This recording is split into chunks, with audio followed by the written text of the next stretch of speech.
Well, good evening, everyone, and welcome to a new episode of He Said, a look at the world from a seasoned Black man's perspective. I'm your host, Alvin King, and welcome to this Friday, January the 13th, ladies and gentlemen. We are so glad that you are here. We have a special show tonight for all of you. We have with us Tenem T. West, the executive director of the LGBTQ Institute, the Center for Civil and Human Rights out of Atlanta. And is joining us tonight, ladies and gentlemen. He has had a very busy week, of which we're going to tell you about that. But he is here and we cannot wait to have a conversation with him.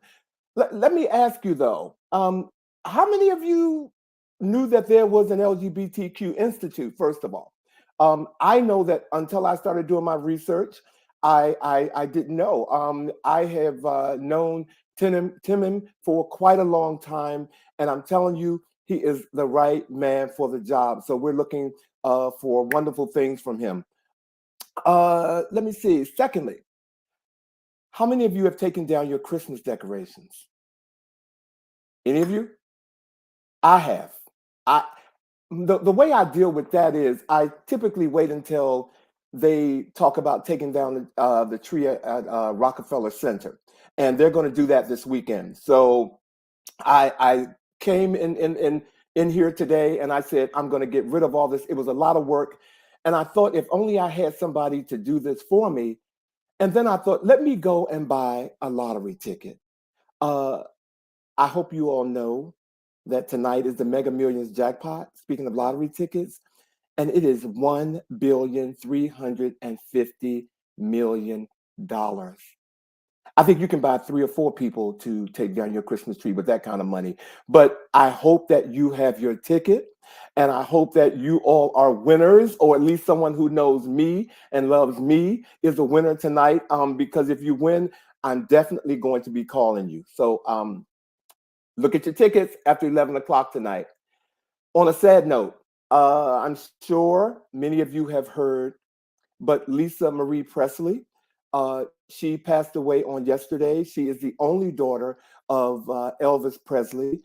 She was 54 years old and she died of a heart attack.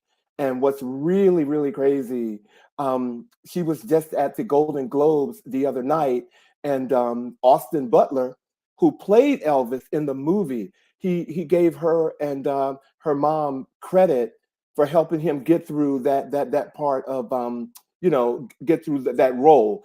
And 2 days later, she's passed away. So we want to send up prayers for the Presley family, because we know that this is a very hard time for them. Well, like I told you, we have a wonderful show, ladies and gentlemen, for you tonight. And if you all are ready for the chat, I'm certainly ready, because I haven't seen my guys in a week. So, ladies and gentlemen, let's get ready for the chat, please.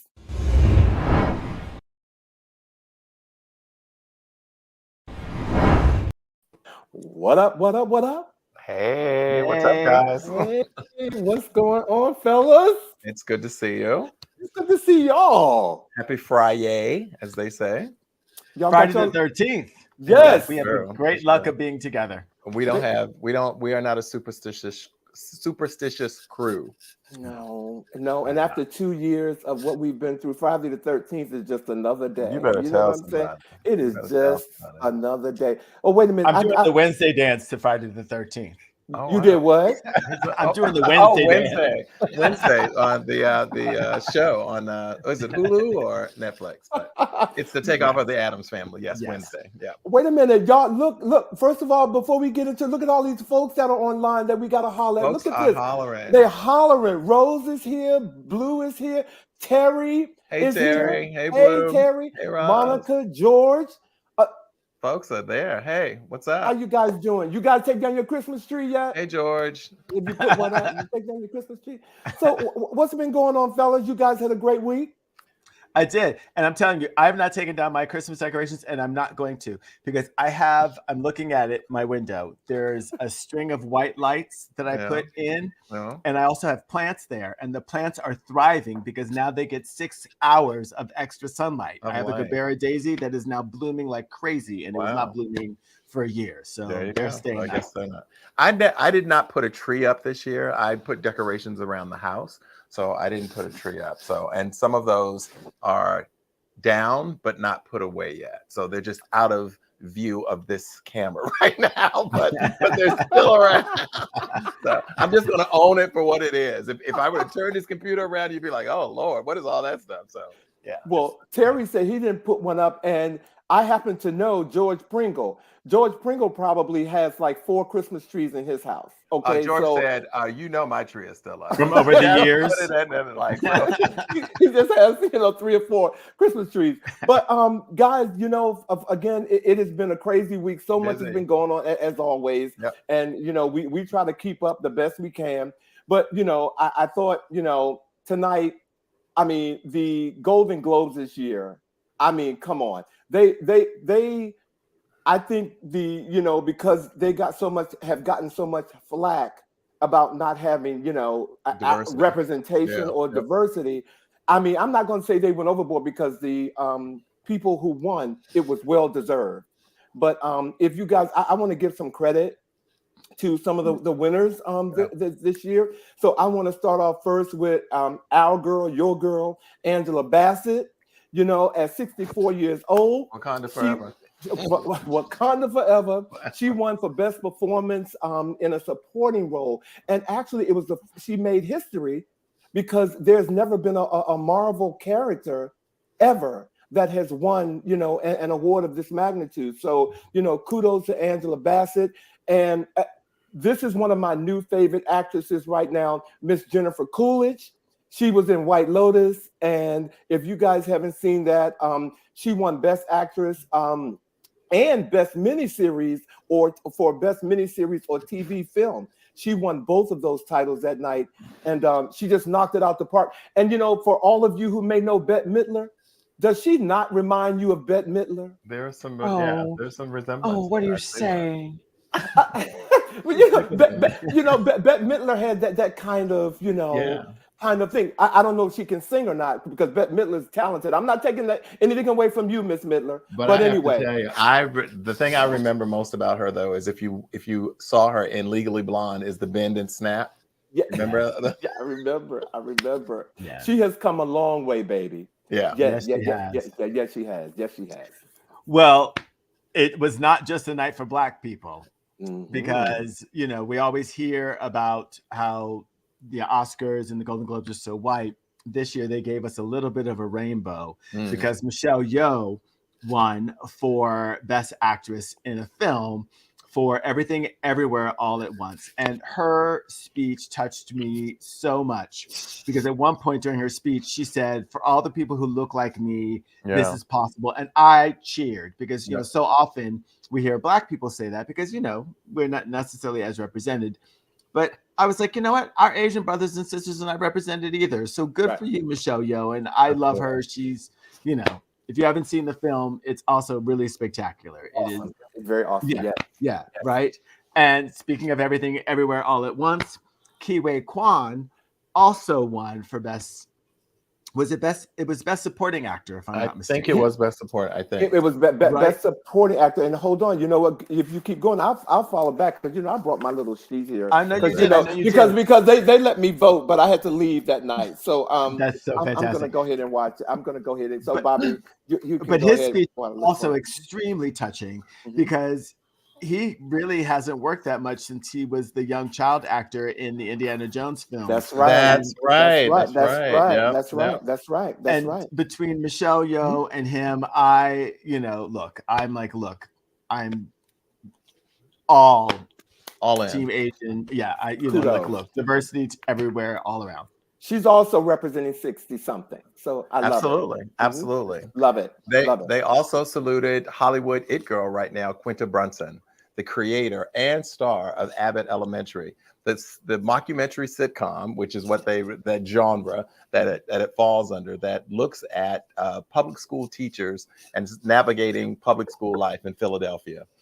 Quinta is on a roll. Obviously, many of you saw that Shirley Ralph has also won an award for her performance and her work on the show as well. But Quinta Brunson is like Miss It Girl. If you didn't see the interview that she did with Oprah Winfrey, it was a 1-hour sit-down interview that I'm sure you could Google as well, that gives some really powerful insight about her talent, but also her humility as well. She really comes across as a very humble yet very talented and hardworking young woman. Let's see. We also had Tyler James Williams, who also was on Abbott Elementary, who many of you may remember from his time starring in the Chris Rock inspired sitcom Everybody Hates Chris. Everybody hates Chris. Everybody hates Chris. Everybody So, hates you know, again, Abbott Elementary is on this roll right now. It very much reminds me of the situation that Modern Family was in at one point. Like if you're up against them, you know it's not looking good for you. So yeah, so we want to congratulate him as well. Are they gonna have a sequel? Everybody Slaps Chris? Okay, you know what? You better go ahead and take a sip. Sorry, no, they're not going to. They're not going to do it. He's out the gates, folks. He's out. I'm gonna. These next two folks. One, Mr. Austin Butler, who played Elvis. Again, he talked to Lisa Marie or acknowledged her, you know, at the Golden Globes. I think this is the guy to look out for. He is not a person of color, but I think he is a great actor, and I think he embodied the character. I thought he was great. And then Zendaya, my girl, a couple of weeks ago, she was my fashion, what do you call it? Maven. Maven, yes. So she won for best performance in a TV drama series for Euphoria. Okay. The Golden Globes also gives 2 large awards for overall achievement. This year, the Cecil B. DeMille Award went to Edward Reagan Murphy, who many of us know as Eddie Murphy. It was given to him for outstanding contributions to the world of entertainment. At 61 years old, Eddie Murphy is still out there knocking it out and being rewarded for his long-standing career. We all know him from Saturday Night Live, which was his start, but we also recognize his work through movies and comedy shows and so forth. So it's really good to see him receive those accolades. There was also another large award, the Carol Burnett Award for Achievement, which was given to Ryan Murphy. And many of us know Ryan from his work with Glee and Pose and American Horror Story. And Ryan's acceptance speech was profound in being able to lift up the names and voices and faces of people that he did not see represented when he was growing up. He's made it his work to kind of uplift many of the marginalized communities in his work and to highlight them. He also gave a very special spotlight to MJ Rodriguez, who was not able to really receive full accolades for her being groundbreaking and being a transgender woman receiving a high level last year. Exactly, right. And because it was not in person, she really didn't. I mean, she got her accolades obviously, but not standing up and all of that. And he highlighted that. It was just really, really wonderful to see this man who was being given this high award also pass along some flowers to others as well.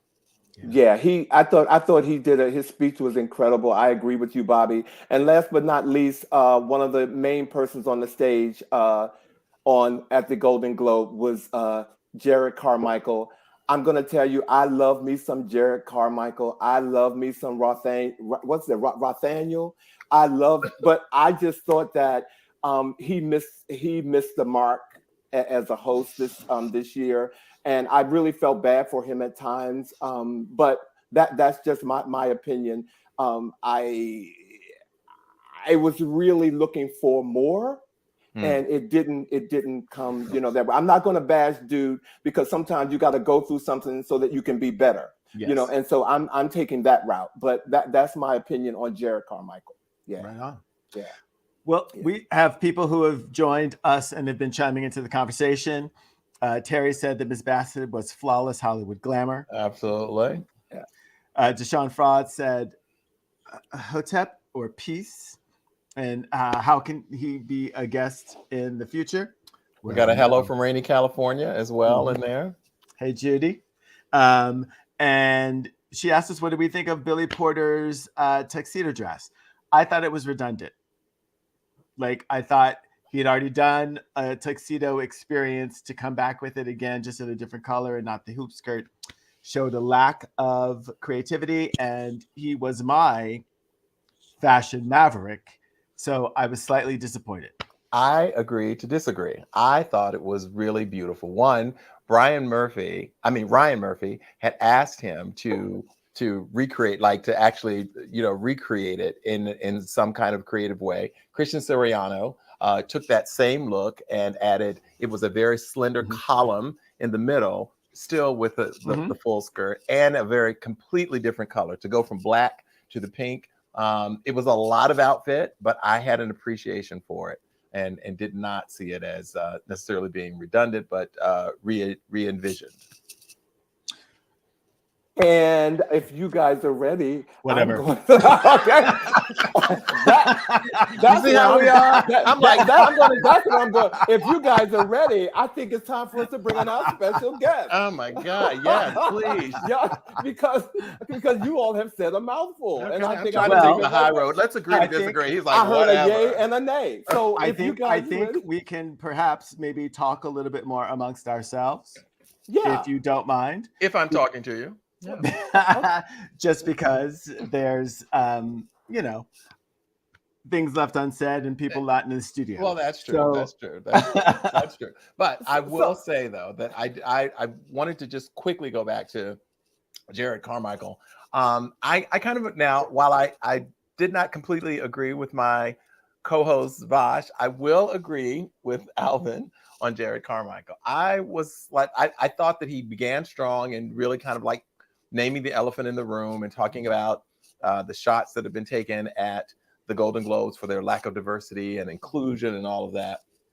But I found his hosting lackluster. It felt like he was literally just reading what was in front of him, and sometimes even questioning what he was reading as if it were the first time that he was reading it. And we won't even begin to get into his fashion. No, we won't do that because we'll need another talk show for that.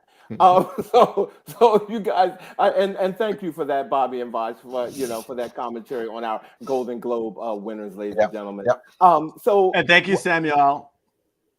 So what we need to do, we need to get on and bring our special guest on, ladies and gentlemen. So let me introduce him.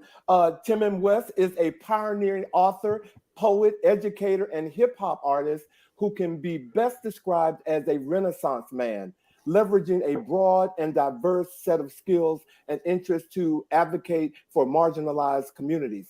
Until very recently, for the past 8.5 years, he served as senior managing director for Teach for America's National Prism Alliances, which advances safer and more supportive classrooms for students and their educators. He's a graduate of Duke, the New School, and Stanford universities, and Tim spent perhaps his most formative undergraduate year at Howard University as an exchange student in 1993.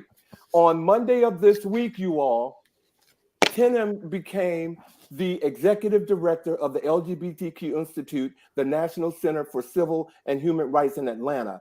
He is giving up his first live interview on our show in his new role and will give us a live performance at the end of the show. So don't go away, ladies and gentlemen. Please welcome to the He Said stage tonight, our special guest, Tim M. West.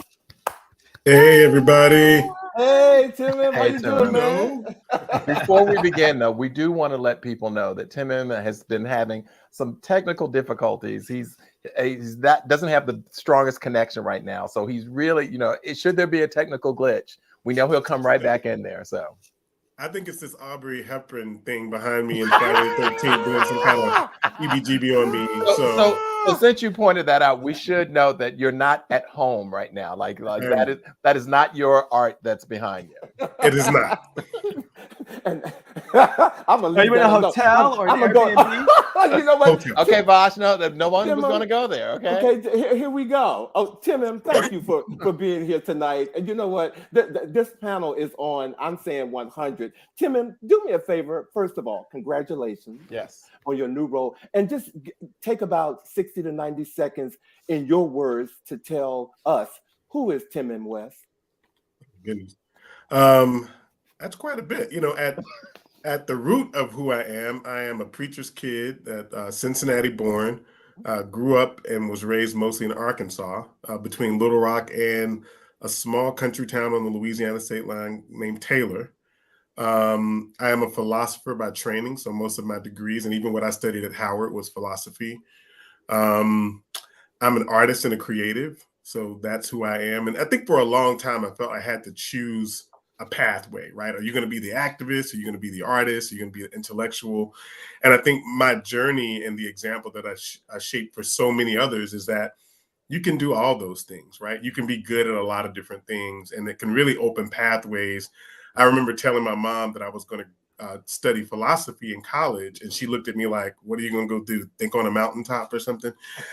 Because that's what we say, right? Our Black kids have to be engineers or doctors or these certain types of professions, and yet, you know, I live a life that I'm joyful about. I'm happy to go to work. I'm excited about the work that I get to do, and so I think, you know, that's been the journey. Is right now I'm in a position to kind of leverage my artistic stuff, my intellectual stuff, all together to get people free. That's my life's passion, and that's my work, and it's rooted in my personal experience as a Black person, as a queer and same gender loving person.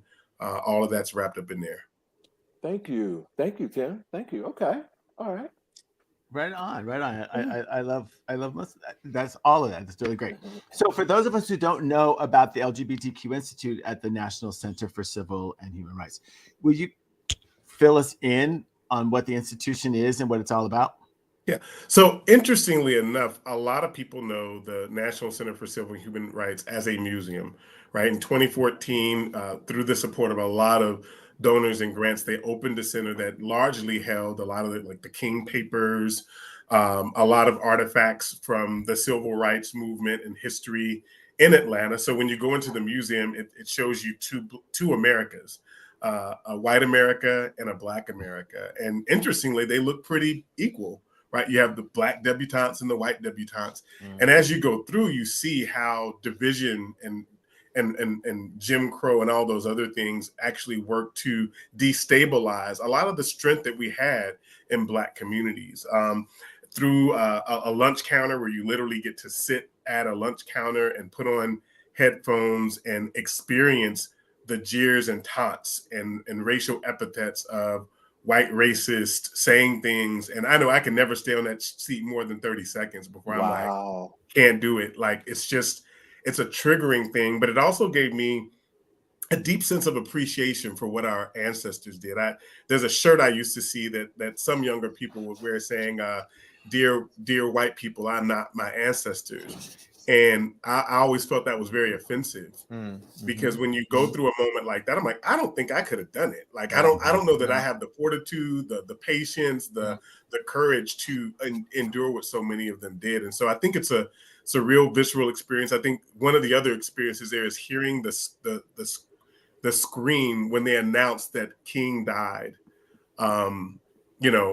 When they announced it, I think it was Walter Cronkite, or I don't know, one of those people that my grandma talked about, announced that King had been shot. And you just see this, you hear this sigh, and just to think about the enormity and the magnitude of someone who represented so much for people being murdered, right, is something. And then we go into the human rights aspect, and all over the world, connecting the civil rights movement in America to the national and international human rights issues that are covering what's happening with women in Iran, or what's happening with LGBTQ rights in Russia or in Senegal. So it's a great experience. I think being at the center for me, though, is about moving from the spectacle of the center being this place where you go have an experience to what do you do after you leave. And I think a lot of our museums, I think the museum at the Smithsonian in DC, a lot of people can have these experiences where they go, they experience, this moment, but then Mhm. I don't think that we do a good enough job of navigating people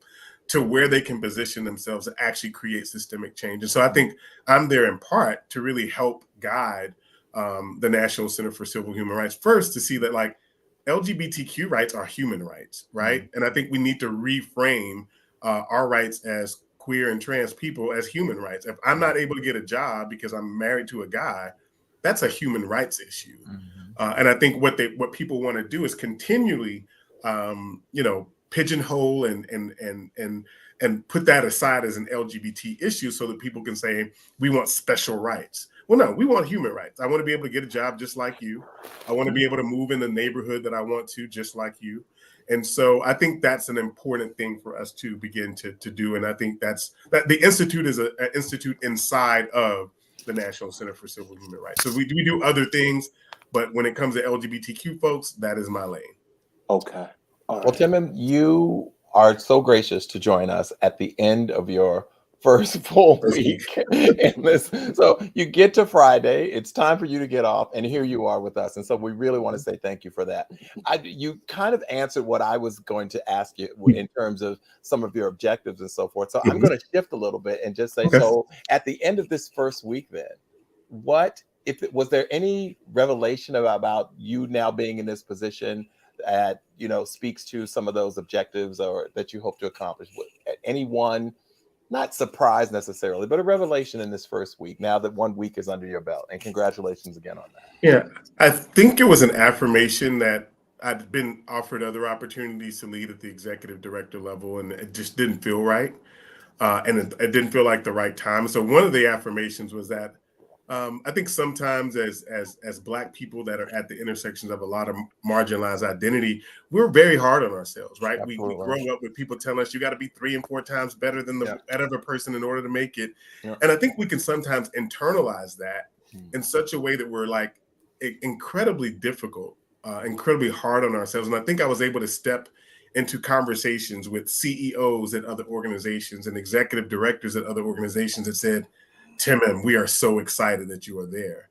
And so I think the checkpoint for me was like, how can I begin to internalize that, right? That I am the right person at the right moment for the job, and shed some of that sort of, imposter syndrome that I think a lot of talented Black people deal with. Absolutely. And the other revelation is that, a lot of this stuff is interconnected. I think I was watching an NFL game and there was some commercial that kind of surprised me in the middle, but it sort of talked about white supremacy. And that if you look at a lot of white supremacist rhetoric, they're after the Black people, they're after the Jewish folks, they're after LGBTQ, they're after immigrants.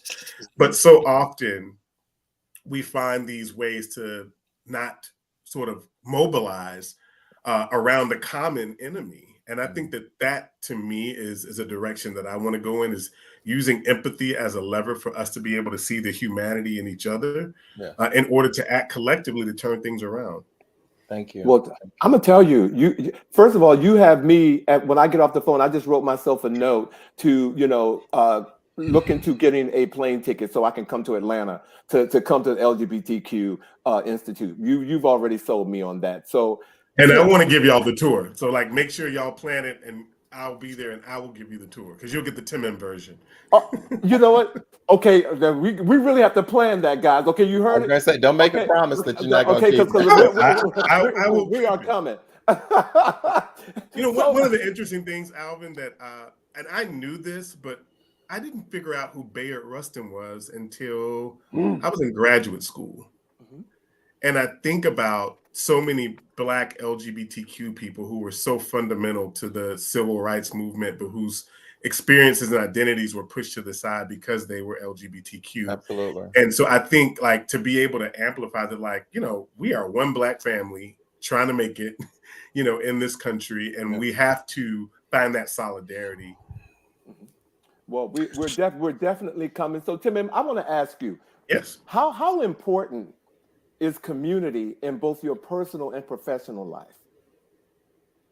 Oh goodness, I grew up with 8 siblings, so I would say my idea of community started in my family. My father was not a wealthy, minister who had a big church, a mega church or anything. He was a storefront preacher, and many occasions, half the congregation was my family. We were the choir, the drummers, the testimony, the usher board, what do you call it? You were the usher board? The usher board. We were all of it, right? All right. And so I think, that sense of family, that sense of community for me, I really struggled when I left for college, because for 17 years of my life, I had people around me constantly, all times of the day. And so I think when I talk about the importance of community, it's like really trying to replicate that in other spaces. So when some people say, you're so friendly to everybody, I'm like, well, I think it's important to connect. And I can't advocate for somebody I don't connect with, that I don't know. And so I think it's really important for us to, humble ourselves. And I see that, I found community at Trax. I found community at the Bachelor's Meal. I found community at the Delta. Like, it's not even just our formal spaces of convening. It's book clubs. I was a book club in DC that I read my book to and had a conversation with those brothers. It's Bus Boys and Poets. It's the friend groups that we have. And I think that that's important, because the better a sense that we have of community, the more experiences that we can lean into and advocate for people that are different than us. And that's why people don't have to share every aspect of my identity for me to be able to actually say, you know what, I feel that, and I'm going to work on your behalf so that we can actually live into the principle of liberty and justice for all people, here in America. Tim, you mentioned the importance of humility and acting with humility, and how that's necessary for you to be able to advocate for others. Can you tell us when you knew that being an advocate was something that was a part of your future? Yes. And this is a really odd example, but I was in Little Rock, Arkansas. We had gone on a field trip to Nelson Potato Chip Factory. I think the week before, around that time, my dad was a storefront preacher, but he was also kind of an advocate, Afro-Latin guy. For people that don't know, that's Black people in Appalachia. They are called Afro-Latin. So he's a Kentucky. I thought you said Afro-Latin, and I was like, oh, from what they use, Latin. Okay. Afro-Latin. I'm so glad you did that. Okay. We need our producer to spell that out and put it up on the screen. Okay, Afro-Latin. Got it. There are actually books and things about that. He's from Harlan County, Kentucky. And so, gritty people. But I think, for me, and I kind of lost sight of the question, this advocacy, I remember being there, and they asked, they said, well, who knows where we are? And I was sitting there like, well, that's obvious, right? Because I knew where the field trip was. But at that time, we were featured in the Little Rock Gazette or some Arkansas Gazette, some paper, because our house did not have heat for the winter. And I remember growing up at an early age experiencing poverty. I remember walking with my mom through the streets at one point in South Dallas, my mother was literally asking people if we could stay for a night. And so, but I remember, and this comes full circle, saying Nelson Potato Chips Factory. And the guy was like, and you get a prize. And he gave me this big bag of chips. Mind you, it wasn't super heavy, but it literally took up my entire body. So I'm walking down the street after school with my big bag of Nelson potato chips. And I'm so happy, because I'm like, my family gets to have something to eat tonight. And I have this band of kids like cheering, and they're behind me. Now, people don't see those moments as advocacy, but I think I made a connection, right? That speaking up for yourself, that speaking truth to power can sometimes yield things that can help you provide, right? And I think I learned little lessons like that over and over again, that like, how can I use my voice to get the things that we need? And my mother would say that was probably the moment too. Like, thereafter, I found ways to leverage my voice to create space for me. I was a little activist, like in third grade. It's kind of funny. You were an activist at Trax. Okay, I just want you to know. I was going to leave that alone, but you were that. I met the early activists. Early activists. Got yes, it. I did. Yes, I did. Got it. I'm sorry. Well, I mean, speaking of your activism work, I know you're working at the LGBTQ Institute, and I'm an intersex activist.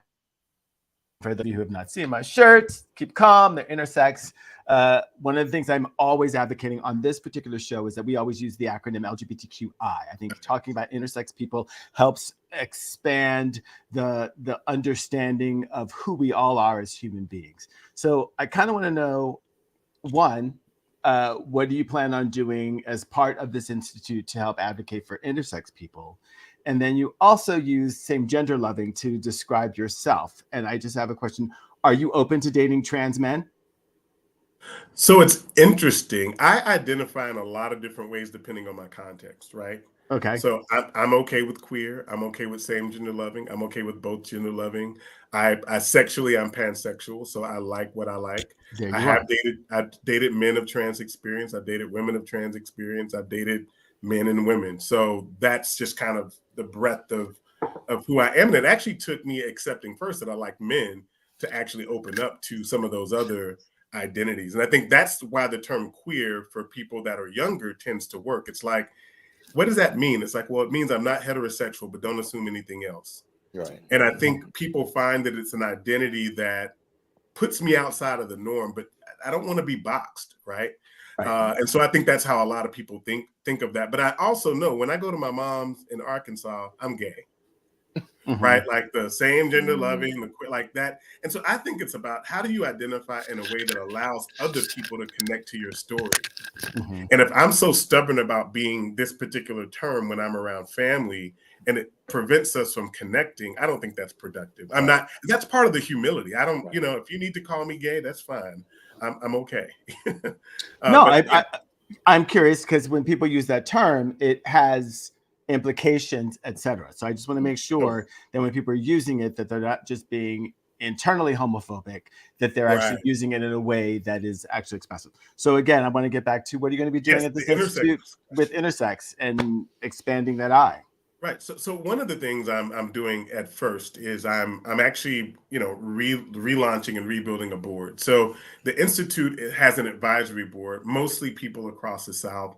And one of the things that I think we need to make sure is that there are people that are on that board who are of intersex experience. I actually have a few people in mind that I know have been doing activism for a long time. I also think that like the eye is something that is so critical to the attacks that are happening now.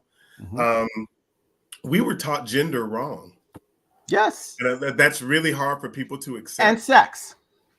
Yes, we were taught gender wrong. We were taught sex wrong. And so when you look at the reality that like what we think of as sex is like being what's down there, and we're not thinking about chromosomes or hormones, or we're taught that they're XX and XY chromosomes. No, there are a multitude of combinations of chromosomes and hormones that determine where somebody may fit. You know, not all women are super feminine. You can take women as a category and you will see a full range from the most masculine to the most feminine. Same with males, same with people in between. And so I think part of it is like re-educating us that like when we find out that some person is trans or intersex, that is one, it's natural, right? Because if you say like, you know, God only made men and women, well, then that's not true, because there are people with both traits that are born that way, right? And so I think it's really about a re-education moment, and it's also about understanding our privilege as cisgender people, right? So I present and show up in the world as a cisgender Black, you know, queer man, right? But I also know that there are spaces I get to be in and speak in because of that, because people are very comfortable with the way I show up, but they may not accept my effeminate friend who, you know, got more than a little sugar in his tank, right? And so part of it is like, how can I create and open up spaces for other people? You know, one example of that is that the work that I led at Teach for America is now led because of my mentorship and my advocacy by a non-binary trans person of color. You know, and that was important because I'm like, through my advocacy and work, I can open the door to someone else who can be in that space. But it's really about opening doors and accepting that we all have points of privilege. How are we using our privilege to open the doors for other people? And I think so often, and it's sad to me, some of the most transphobic people I know are gay men. Right. Oh, how about that? Tim, I wanna ask you a question that I think that it is personal, but I know that you've been very open about this, and I think you can help somebody. You've been very public about your HIV positive status. Can you speak about some of the challenges and also opportunities of being open about that information? Whew. I was a poster boy pretty early on, and in part, I was kind of forced into a situation. I was facilitating a youth group in Oakland, and the question came up. I had just tested positive maybe a month before, and someone asked, "What would you do if you found out you were positive?" And I literally had to sit there and hear suicide method after suicide method. I'll jump from the Golden Gate Bridge. I'll find the nearest gun. I'll hang myself. And I'm sitting there as a leader of this group saying, my goodness, like I can't let them leave the room thinking that that's what you do when you find out that you're positive. And so I made a decision in that moment that, like, you know what, I wasn't going to hide it, because people have that attitude. You can see a Magic Johnson, you can see a wealthy person, and you don't connect with that. They're a celebrity. They get special medicine, they get whatever. But I think one of the things about me being out about my status and speaking truth to power has been people are able to connect with me in different ways. At this point, Alvin, it's been 24 years. I just turned 50. So about half of my life, I've been HIV positive, but I'm healthy, I'm thriving. Now it comes with some stuff. I have people whisper at me in the clubs, and I've had guys talk to me, and then they go somewhere else and their friends tell them that I'm sick, and then I don't see them again for the rest of the evening. And it hurts. Yeah. It's not fun. I'm like, wow, in 2022, we That's are real still talk. discriminating against people on that basis. But you know what? That's not somebody I should want to date anyway. Exactly. Absolutely. Rejection is discernment, right? Yeah. Yeah. Thank you for sharing that, though. I appreciate that, because like I said, I know that you can help somebody by what you just shared with us. Absolutely. And so I appreciate that. Thank you. Thank you. Thank you. You mentioned earlier, obviously, when we talked about your bio and the fact that you are a well-educated man who's experienced a variety of institutions, but you did speak about the Howard experience being a formative one for you. And as I said earlier, as a Howard grad, I personally, and I think our viewers would also appreciate, tell us a little bit more about that. So part of why I chose Duke is because I was aware I'd applied to HBCUs and PWIs. And my family didn't have money to send me to college. So they were like, you're going to go wherever who gives you money. Right. But I knew that Duke had an exchange program with HBCUs. And so for me, it's like, if I go to Duke at some point while I'm there, I can have a bit of the HBCU experience. Well, what I didn't know is I was going to have like an amazing experience. You're going to have the HBCU. It was a lot. I was living in the Meridian Sex Palace. I think. Oh my God! Yeah. You know what? I don't know what you're talking about. I don't know what you're talking about. You know exactly what I'm talking about. That's why you're here. Okay, that's why you're here. I don't know. Explain. Thank you. Shut up, Bob. No, he said exactly the way he said it. It was on 16th Street, right above Malcolm X. Carry on. Come on. We know what that was. But it's interesting because for me, when you're at a PWI, there's so much pressure to conform because it's such a small Black community that you can't afford to put yourself outside of that box. Yeah. And what I really appreciated about Howard was Howard had all kind of Black people, wealthy Black people, bougie Black people, bohemian Black people. I mean, absolutely. So for the first time in my life, I had a crew of people that identified with me on so many levels. And interestingly, it was much easier for me as a queer person at Howard than it was at Duke. And I think because I was able to find my people, and because we were in DC, so we were, beyond what is offered on the campus, we could, you can find folks. And the neighborhood around Howard was very different in '93 than it is now. In fact, if I'm remembering correctly, '93 is the initial Black Pride event. I think it was 90. I thought it was 96. Was it 93? It was before. 93? Before that? Okay. Sure, because I remember walking and I saw all these people in the field, and then I saw a drag queen, and I was like, oh. You're not in Kansas anymore. That was my introduction to and they were outside. That was my thing. Like, they're outside in the open. Yeah. And I remember the impression that had on me. But the fact that I got to experience that at an HBCU was so remarkable to me. The professors, the students. I mean, just I'm absolutely a Howard alum, just like everything else. Mm-hmm. Thank you. All right. So when I say HU, you know what to say then. You know. There you go. Just quickly. You know? There you go. That's what you say. Exactly. Just quickly, Timon, will you explain what a PWI is? Right, a predominantly white institution, which I have a gripe with, right, because they're not lateral. And this is the philosophical side of me coming out. We say historically Black colleges and universities. Right. Why do we say predominantly white institutions? If we were to make a parallel, we would say historically white institutions. Correct. Mm-hmm.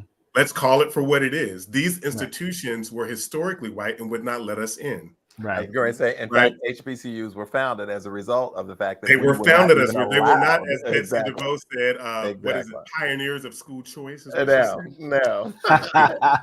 That's a euphemism, isn't it? Right.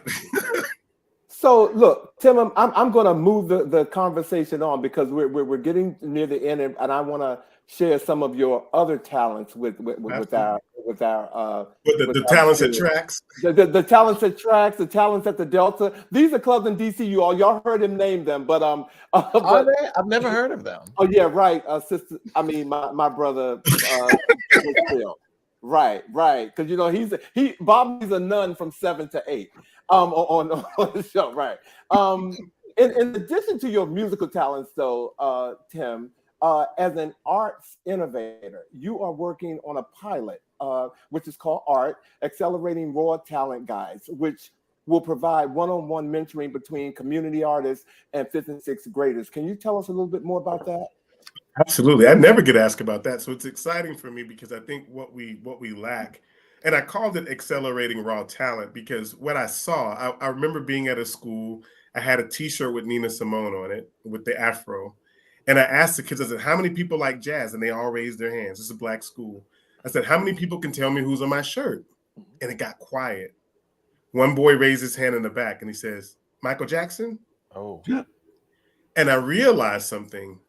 As great as our kids can sing and dance and play music, what the white kids often get is they go through the history of jazz, the history of rock and roll. They learn the people that now they may not be as talented as our Black babies, right? But because they know how to talk about art, they know the lexicon of art, they're able to position themselves to go further. And so what I wanted to do was sort of create equity in that space by providing one-on-one mentorship between artists in our community and a middle schooler who can say, okay, if I want to do jazz, and I need to know who Mingus is, right? I need to know who, Dizzy Gillespie. I need to know the people that I'm talking about. One of the reasons I've maintained a career as a hip hop artist is I can lecture about rap. I can rap. I can organize a panel about hip hop, right? And so when you think about people that are able to extend their careers, and it's not just a moment, it's because they learn how to do a series of other things within their art form. And that's what I want all of our babies to be able to do, is to come up and they can be executives, but still have a lens and a lane in a way that they can provide a family for themselves. I think we have this notion of the starving artist. And I was like, I'm not going to be nobody's starving artist. No. Well, you are making this lifelong educator very, very happy hearing this opportunity. That's wonderful. That's absolutely wonderful. Exposure is everything. True. Absolutely. So I'm going to I know that you're going to perform a little later, but I do have another question that I want to ask you because you mentioned it. You said that you turned 50 in 2022. Oh, it was amazing. What are some of your personal goals for the next season of this journey? It's interesting. Turning 50 was just a moment because when you're told in a desk when you're 26-year-olds that you have AIDS, and then I had a doctor visit shortly thereafter that was like, if you don't get medication, you might not make it. I didn't really think about being 50, right? I think so many of us don't really imagine our lives into the future, but I'm fortunate to have had mentors and people that sort of laid that path together for me. And so that's what I'm at a point now where I'm like, I get to really create and imagine a life for myself after 50. And it's a beautiful experience. I feel like 50 is young. I'm looking forward to the next quarter or the next 2 quarters of my life. But I think it does. I mean, each of you know that I would try to find mentors and people within a certain age. So I very rarely meet my brother that's 65, 70. And when I talk to my friends that are that age, they say, you know what? A lot of my friends didn't make it. Mm-hmm. We lost an amazing generation of talent, of intellectuals. The toll that HIV took on the Black gay community is immense. Profound. And so I think now that we have better medication, it's my responsibility as someone who has the ability to live, to give hope to younger people and to say, you can imagine yourself getting older. I want them to see, they need to see us and how fabulous and handsome we are. So amen to that. Amen to that. Find the lie. That's all I'm asking you. Amen to that.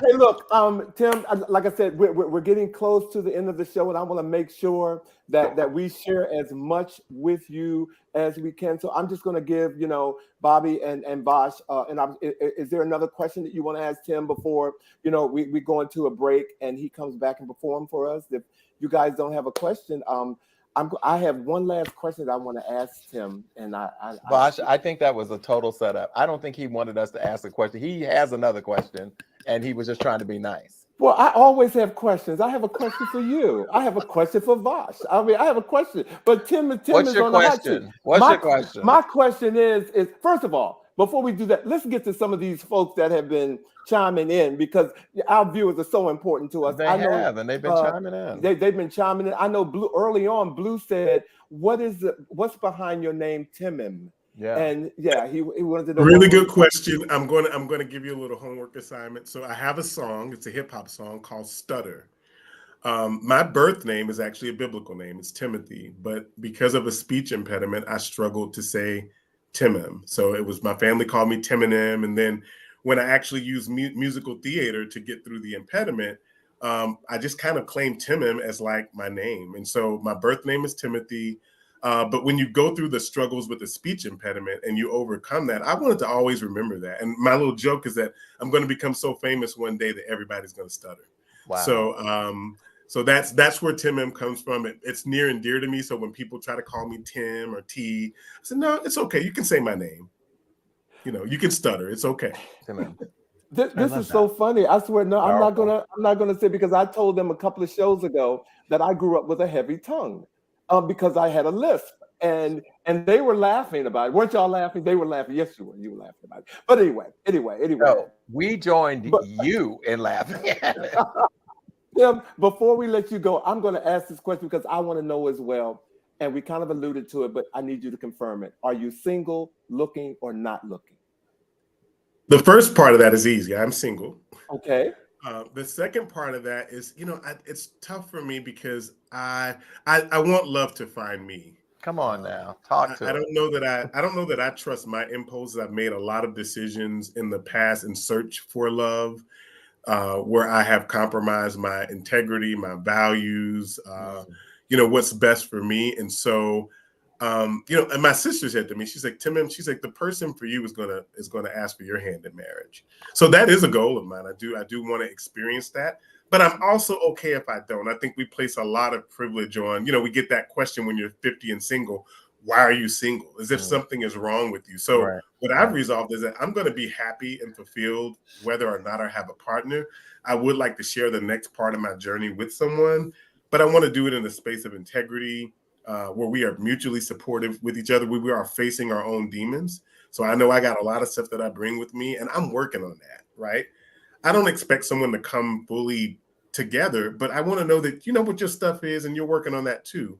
And together, if we're both doing it, I think that can be something that can work. So if that answer brings some suitors to your door, I just don't know what way. I know it's gonna do maybe not. But I'm very much Well, ladies and gentlemen, like I said, Tim is going to bless us with a special performance. But before he does that, we're going to take a moment and share with you an NNPA PSA from Congresswoman Barbara Lee. We'll be right back. Tim, stay tuned.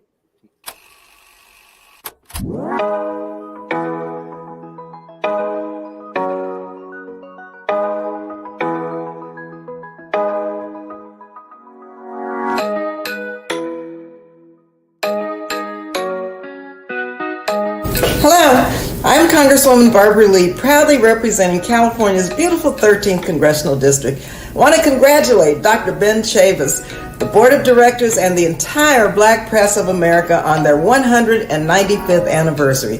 For nearly 2 centuries, even prior to the end of slavery, the Black Press of America has been reporting on issues in our community with courage and with integrity.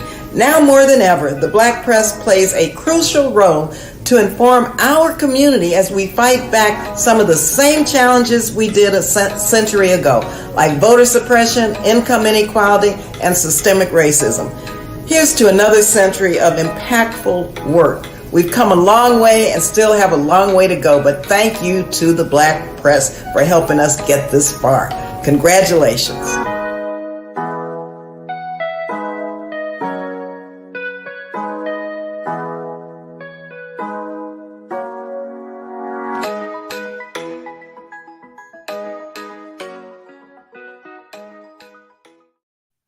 All right, well, welcome back, everyone. Well, I'm gonna, give the stage to Tim and West, and you take us wherever you want us to go. So, well, you kind of set the tone for this by asking me the last question. So I think this will be an appropriate way to close things out. And this is a piece from my first book called On Loving. okay. On loving, I have little to say beyond anticipations of being loved like this. I have only known how to give the thick kind of love. It stumbles over itself, running too fast, always boils over, finding pleasure in its excess, seduced by the fire next time.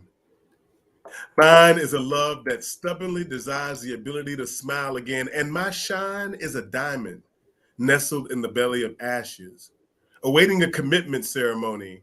Kente cloth, djembes, brown people, and some other brother brave enough to love like I do, till death do us part, and I return to the earth the way I was found, patient and enduring. Mine is a cocky love, knowing few limits, reminded that it is easier to make love than make love stick. I have learned that loving hard is the hardest kind of love to get over, and that trying not to get hurt gets you hurt anyway. So I am learning to celebrate the way my heart moves, and that my loving is like my breathing, as subtle as my toothy smile, simple as my analytics, courageous and inevitable. I celebrate that there's no other way to do it than the way I've done it. Intense like my eyes try not to be, forgiving like my memory of safety outlasts the weight of longing or sadness. My heart knows an endless depth that echoes its favorite song. My invitation is a shadow that insists on candlelight and a slow dance. And my arms have held men like they would break without my softness. My hands have caressed poetry on the black hand side while they've slept, hoping my impression will be remembered in the event they reject the heaviness of my surrender. My tears well, when I love myself enough to seek what I have yet to experience, the resolve one has looking into the eyes of another who has decided he will stay and who knows I ain't going nowhere. On loving, I have little to say beyond anticipations of being loved like this. Okay. Monica wanted to applaud. Monica, Okay. put Monica, it up. Put you it are up. not by Put it up. yourself, Put it girl. up. Put it up. Put it up. Put it up. Put A it round up. of applause. Oh my God, Tim. Can you cook? Tim. Exactly. I'm gonna be in Atlanta in a couple of weekends. I mean, come on now. Like I said, Beautiful. during the meeting, I was looking for a plane ticket. Okay, so Tim, thank you so much for that, man. Thank you. Serious, that was beautiful. Thank you. Beautiful. I told you all, ladies and gentlemen, I told you all January is on fire. Okay, Fire. and right here, Fire. okay, I can't put it out there anymore. Tim, thank you. Thank for you. joining us tonight and for this wonderful, wonderful conversation. I absolutely loved it. Vash and Bobby, you guys, how you feel? You have blessed us, and to have done this at the end of your first week of this new gig on top of it, like, man, thank you so very much. Thank you all. I just had one question I was going to ask, but they won't let me. Who don't you like at work so far? We're not going to go on that. We told him we're not going to. we told him. I have a question. So when am I coming to DC? Like, when are y'all going to invite me? We'll talk about that. Let's figure that out. We'll talk about that. Well, hold on. Only Bobby and I are in DC. Vash is in Philadelphia. He's in another city. Right. Okay. Come bring my bell. But we want him to come to DC. the city of what? The city of brotherly love. Right? There you have it. We want him to do that. But ladies and gentlemen, again, first of all, just go ahead and click applause. So you guys type in applause while I'm saying this for our special guest tonight. Next week, ladies and gentlemen, is going to be another week of fire. We have with us next week the author of Romal Toon, and he has written a book called "I Wish My Dad" on how men can have a conversation with their fathers. I mean, this book is so powerful. I have had females buy this book so that they can speak to their sons if they've been separated from their husbands or whatever, because their sons are going through something. It is a great book, but he's going to be here. He's extremely talented, and we cannot wait for him to join us next week. And if you all will indulge me, I want to give you all the words of the week. Tim, you inspired this. They are words by the amazing Cornel West. Never forget that justice is what love looks like in public. Yes. Come on with it. Come on with it. I am feeling this show. I knew it was going to be amazing, and it is, ladies and gentlemen. Thank you all for joining. To all our viewers, thank you, Sam, Terry, all of you. I can't name all of y'all. I'm really excited. But thank you for joining us tonight on this episode of He Said. Oh, that's me. He said. He said. We'll see you all next week. Lord, you got to put up cue cards in their house, okay? Look, I was taken by that poem. I'm sorry. You all have a great weekend, and stay safe out there, all right? Tim, thank you.